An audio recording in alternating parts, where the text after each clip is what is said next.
Hey, I am back. Now let's talk about debtbox.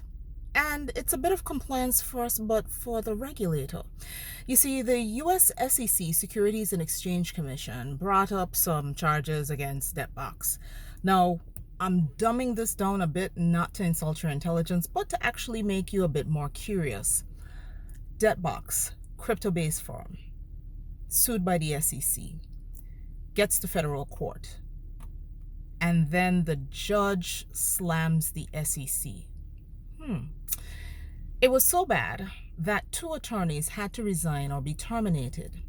It was so bad that the judge is of the view that things weren't done right to actually secure the case against debtbox.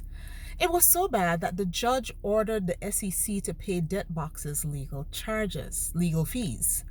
Now, you don't usually see epic smackdowns of regulators anywhere. But when it happens in a federal court, it's pretty serious. It was so bad that the head of enforcement for the US SEC had to apologize to the court. Now, you have regulators who are lawyers who are in the case and cited, and they were the ones that had to resign. And it's not unusual to find regulators that are lawyers. I'm not one.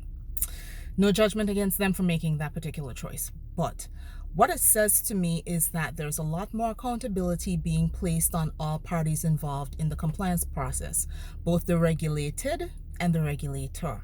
So if you're not putting compliance first, if you're not being fair and transparent, whether you're a regulator or licensee, it's going to come back and bite you. Definitely something to think about.